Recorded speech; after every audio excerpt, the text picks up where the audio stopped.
Hello plant lovers, it is Matthew in Melbourne welcoming you to my very humble amateurish channel, but thanks for finding me. If you are new to my channel, I try to grow cold, cool, intermediate orchids here in Melbourne, Australia without the help of equipment, greenhouses, grow lights, humidifiers, etc, just a tiny bit of experience, and we play inside or outside or not at all.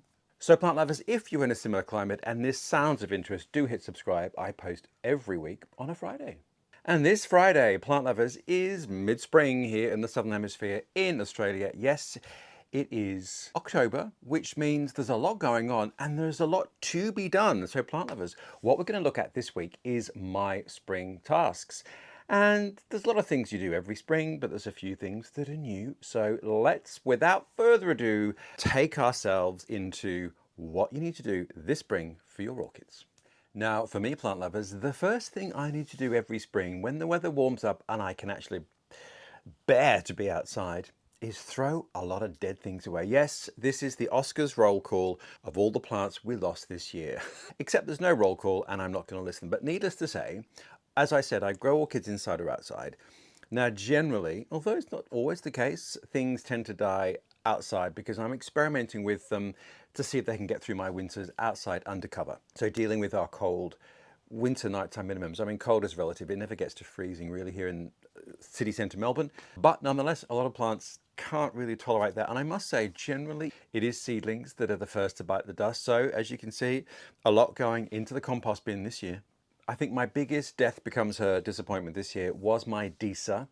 I've tried Disas a few times and I bought one in bloom from Tasmania, brought it home, it flowered, fantastic. I had it in sphagnum moss as it arrived, and watching Rachel and Duenza, who is really great at Disas, she has decided to pot hers exclusively in sphagnum. I thought, right, well, I'm going to leave it where it is. You know, they die down, they grow up. Bing, it has died a death and disappeared. Now, I've kept the pot and the sphagnum because it is quite hard to find the tuber if you just had one. So you never know. There might be a Lazarus-like miracle moment about to happen, but I doubt it. So of all the things I think that died for me over the winter period, the Disa I think I am most disappointed with. So winter is the cause of sort of a natural attrition rate, but it's also the time when a lot of things go into hard dormancy.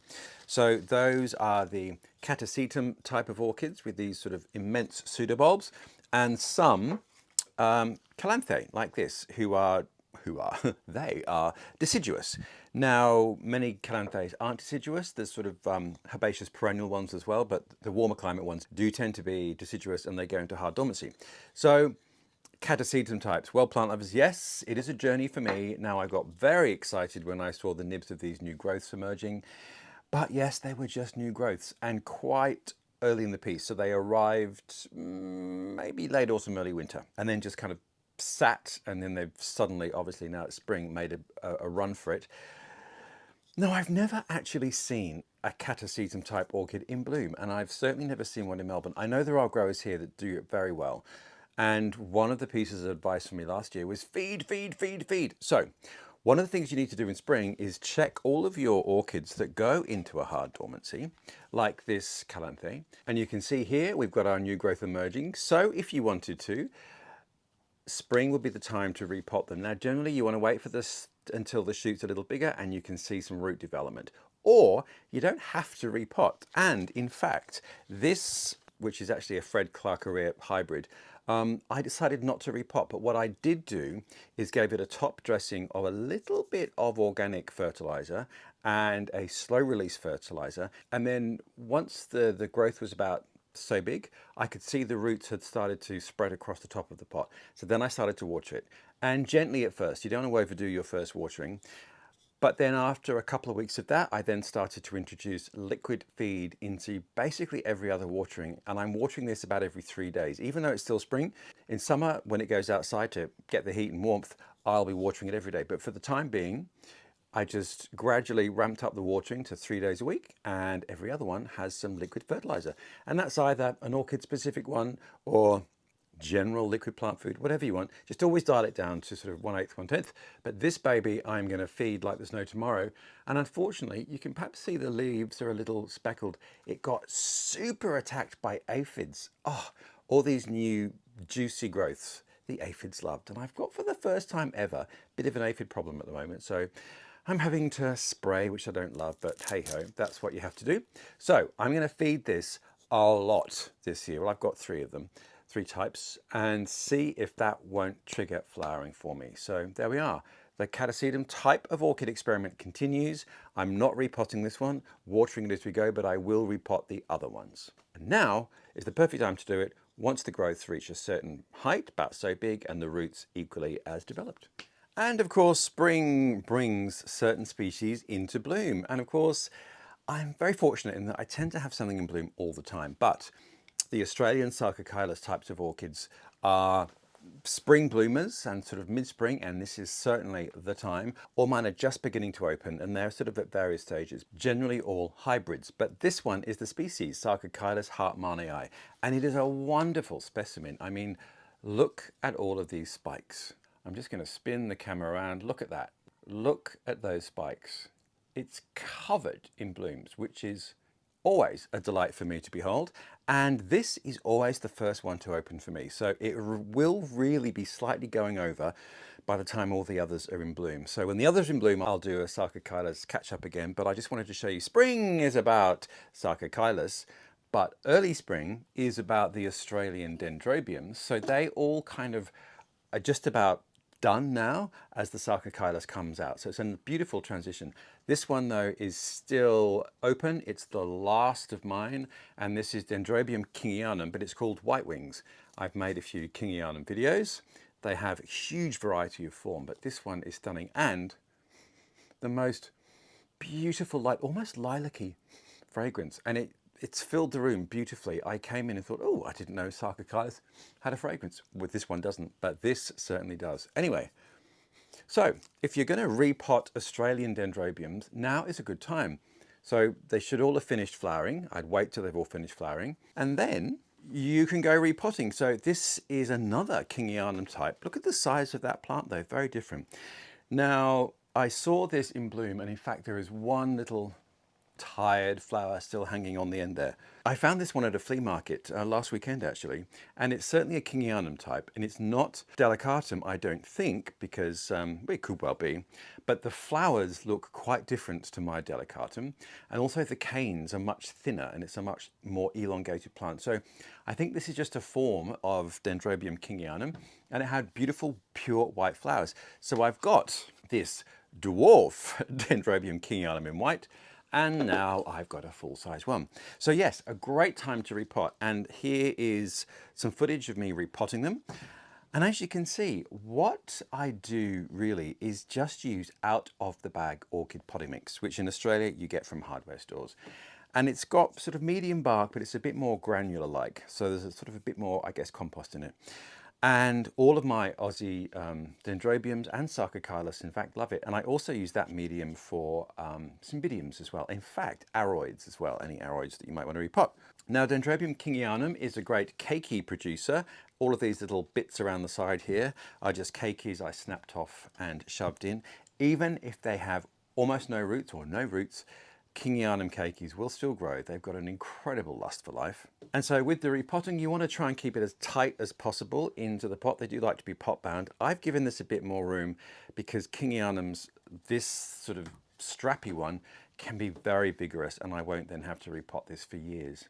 And in the medium, I put a little bit of slow release fertilizer. So if you have Australian Dendrobiums and they're done with flowering, now is a great time to pop them up, because you should start to be seeing new growths emerging, and that will bring with it lots of new root growth. So great time to repot. And Cymbidiums, plant lovers, yes, this beauty behind me here, fabulous pink. This is the one that I found in my father-in-law's back garden, and it had been my mother-in-law's. She had died probably over 20 years ago now, and I found this just abandoned on its side, crisp to a cinder, but not dead. So I repotted it, gave it some fertilizer, a new potting medium and a fresh pot. And look, 2 great spikes this year. And I think there was 1 or 2 last year, which was the first year after I repotted it. So Cymbidiums, your early flowering Cymbidiums, now here we are mid-spring, should be done. Most of mine are. That can include some of the spring flowering species.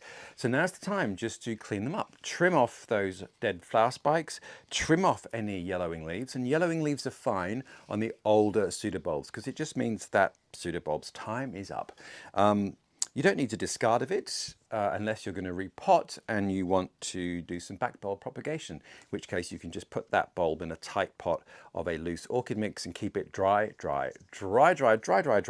until it shoots and starts to produce roots, which is actually quite a long time. So be patient, otherwise you'll rot them. And so spring is a great time to repot Cymbidiums. Now, obviously you want to wait till the flowers are dead and done and then repot them. Once again, they do like to be potted quite tightly because they are an epiphyte that does like a sort of constricted root growth, but their roots are very vigorous. So don't go crazy when you're potting up. I've actually chosen probably slightly too big a pot for this, but I loved the pot. And now's a great time, so spring. Again, as I said with the Aussie Dendrobiums, I use an out of the bag orchid mix, but you can just use sort of largish, medium bark, and Cymbidiums are very happy with that. And once again, I put slow release fertilizer into the mix. Now this is a new Cymbidium for me, and it is a species, Cymbidium lowianum. And I actually got this yesterday at the Royal Melbourne Botanic Gardens plant sale. And I don't have this species. And it's a nice strappy plant. There's a fantastic new growth just emerging there. And I repotted it. And as you can see in the video, the medium was actually quite gritty. They've used almost a mix that I would use for bulbs. Interesting, but it's the Botanic Gardens. They know what they're doing. And here's the thing. There's no right or wrong way. Whatever works for you is the way to go. So I used a little bit of that granular material again, because it might have mycorrhizal fungi that the plant has got a happy relationship with, and I mixed it up with out of the bag orchid mix, and again put some slow release fertilizer in. So spring is a great time to repot your Cymbidiums, and I bought a seedling plant, which you can see here. And in the terrible winds that we had earlier in spring, it got knocked over, all the medium came out, and you can see that it was still very much in its plug. So I wanted to repot that, get it out of the plug, as you can see. Quite a spongy, dense material, and I just think once the seedling gets beyond a certain stage, it's probably good to remove that and give those roots free rein to go berserk.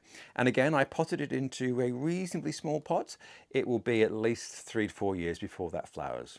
And it's probably going to be happy in that pot for at least that amount of time as well. I have actually made a repotting Cymbidium seedling video, which I'll link, but spring is the time to repot your Cymbidiums if you need to, and divide them if you need to.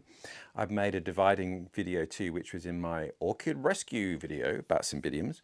And if you are dividing, you want to leave at least sort of 3, 4, 5 pseudobulbs in each half of the plant to give it plenty of oomph. You can set it back a year though. Sometimes they just do not want to flower the first year after repotting. So don't take it personally, just be patient and feed it and love it and off you go. So Cymbidiums, mid-spring, if the flowers are done, great time to repot. Masdevallias, plant lovers, look at mine. Now I did make a video about this and the flowers are just beginning to go over. There's still some of the later opening ones though that are in beautiful pristine white, and there is one more bud to open here as well. So Masdevallia, surprisingly long-lasting blooms. Anyway, I went to the Oscoff Orchid Fair, what was it now, 4 weeks ago, 5 weeks ago, and spoke to one of Victoria's great Masdevallia growers and was just asking their advice about repotting Masdevallia, and the word of authority was every spring, to repot in spring when the plant needs it. And in the Masdevallia video I made too, in the textbooks, it will say they don't like being disturbed, pot them on a needs basis. And in that same Masdevallia video that I made, Dan, who's a local grower to me, repots his every year. So up to you, I think. But what I have noticed with this plant is that one of the flower spikes is done. So another thing you're doing in spring is just tidying up your plants. So I'm just going to snip off that dead flower spike. And you might find lots of things have got dead flower spikes this time of year. A great time just to go through all your plants, picking off dead leaves, dead flower spikes, looking at the growths to see if there's anything that needs to be removed. Most orchids, a lot of orchids, will be putting on a great deal of growth at this time, so it's a good chance just to look at them, check on their health, and repot them, trim them, clean them up. So the other thing I did do then was look at my Masdevallias and decide, well, I'm not going to repot them every year, as some people do. But a few plants definitely were looking a little tired. So here's my video of just repotting a beautiful white Masdevallia of mine. And as I unpotted it, as you can see, it basically fell apart into 2 almost equal divisions, which was fantastic. So I potted each one up separately, and I just used medium bark, which is what Dan, the local grower who I spoke to, uses. So in the past, I've used a bit more of a mix. I've used the out-of-the-bag orchid mix with a bit of sphagnum, but I think the potential there is because you do keep them relatively moist, the sphagnum is perhaps not a good idea. So I just am now reverting just to pure bark for my Masdevallias. And this is one that I bought at the Oscov Fair, beautiful red version of Masdevallia. And I just repotted this from its plastic pot into terracotta. Didn't really need it, but it's really an aesthetic thing for me. So as you can see, new growths and lots of new root opportunities developing. So spring is the time to look at your Masdevallias and do a repot if they're not blooming. This one very much is still blooming, as you can see, although some of the flowers are on the turn. And look at all that mad growth. There's just incredible new growths and root activity. This plant still looks really beautiful and healthy. So I am not going to really consider repotting that for another few years until I'm sure that it's done and dusted in that pot. Spring in Australia and Cattleya as well. Another great time to be repotting these. Often you'll be getting new growths, new roots, so great time. I repotted two of mine because one was in a plastic basket, which I don't love. This is Cattleya maxima, which is the most beautiful, beautiful lilac-y mauve lilac flower. I've had it twice before, killed it both times with black rot. So I bought this really beautiful division, oh, I don't know, quite a few months ago before winter.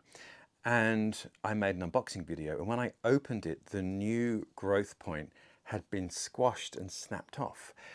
So I cut it off, put a little dab of cinnamon on the end there, and thought, well, you have got to survive outside. So I am just going to give it a good Aussie go, even though it was third time lucky. So I just hung it up in its original pot with that wound, but covered up, and just thought, let's see how you handle winter. Well, handled winter, fine, here it is. And then what I had hoped, and what you can see here, are the new little brown buds of two new growths coming out from that point where I had to cut off the last new growth. So not only has this survived, but it's producing new growth. So I decided, right, now is the time to repot it. When those growths emerge, it will be sending out new roots, and it's now got juicy fresh medium. So this is repotting my Cattleya maxima, and I've repotted a few other Cattleyas at this point too. Again, not all of them need it, and it's certainly not something you need to do every year, but when the plant either needs it, or you know the medium's broken down, or perhaps the plant's just not looking vigorous enough, could be time to check its potting. Anyway, spring, great time to do that. And as you have all this new growth and all these flowers on some things, spring is the time for me when I do major fertilizing. So every single orchid, apart from the ones that are coming out of hard dormancy, I do a top dressing of a slow release fertilizer, as you can see. Now, I use this brand, Osmocote, but honestly, there are 1,001 different fertilizers over there. I'm not hung up on it, I have to say. I know some people go down quite a rabbit hole of the chemical makeup of their fertilizer. I honestly don't have the time, and I'm not that interested.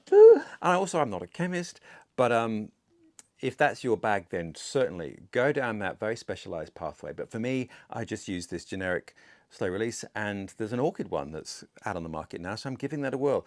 Just I think it's the potassium level that's a little bit different to the general flowering plant slow release fertilizer. But honestly, I've used a generic slow release for the last 5 years. Everything seems to love it. So now I'm just trying this orchid specific one. As I said though, wherever you are, slow release fertilizer in spring is great. And those slow release fertilizers are activated really by warmth and water. And it's a safe way to be delivering nutrient over 6-ish months for that orchid specific one.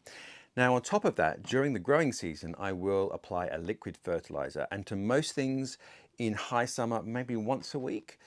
But some other things, basically every other watering. So Cymbidium gets a liquid feed every other watering, and the plants coming out of hard dormancy, like the Calanthe, which we looked at before, once these really get going, every second watering will have some food in it, because those things are guzzlers. Guzzlers of water, guzzlers of food, and then whoosh, hard dry all winter. So now is the time to go a feeding.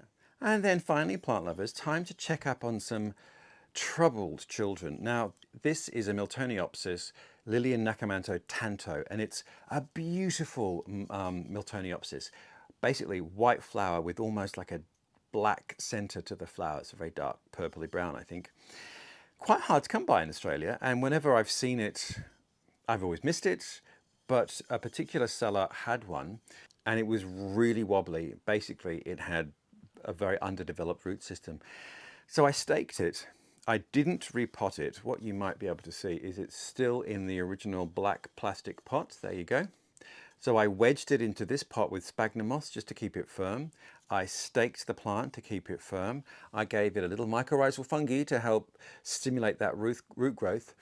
And I was sparing with water. Miltoniopsis do like, they're up there in the watering stakes, but I didn't want to drench this because it could easily rot just having one pseudobulb. And then what I'm delighted to see is we have a new growth here, and I just noticed, which might be very hard for you to see, but just on this side, a little green nib there. So I've got 2 new growth points. Now, when they're a little bit bigger, I might repot it, but it's still a little wobbly in the potting, in the pot that it came in. So I just want that to bulk up quite a bit. So probably not a repot this spring, maybe next year. Just let that plant really get its growing oomph on. But I'm so thrilled that this one navigated winter. Obviously this is inside, not outside, because they don't really like super cold temperatures, even though it's a cool growing orchid. And I'm just pleased it looks like it's gonna make a run for it and actually survive. And then the other thing really is just check everything, particularly if you've got plants outside. It's a good time to have a good look and rummage about in the hearts of plants. Always important if you've got them outside to check for slugs and snails. That's been a real problem for me, particularly last year. My Sarcochilus hartmannii, I had a lot of the flower spikes nibbled out by slugs as they were just emerging because they're so juicy. So good time to just check, and also check for pests. As I said, I've got a bit of an aphid problem right now, which I've never had before. Good time to check for scale and mealybugs, which are going to happen all year, basically. But in spring, kind of giving everything a spring clean and having a close look at every plant means you can find out things that might be going on that need your attention. And what will need your attention, plant lovers, is next week's video. I have no idea what it's going to be at this point, but I do hope you can tune in. Thank you very much for watching. I post every week on a Friday, so hit subscribe if you want to know what I am going to ramble about and know exactly when it hits your inbox by hitting the notification bell. So until then, plant lovers, the spring flowering plants, no fragrance from that, and I are wishing you farewell. I hope your week serves you well. I hope if you're in the Southern Hemisphere that you've on top of all your repotting and all your tasks, and if you're in the Northern Hemisphere, you're putting everything to sleep. But there is a lot of autumn flowering plants, which I'm sure are doing their thing for you, which is great. But anyway, I will look forward to seeing you next week.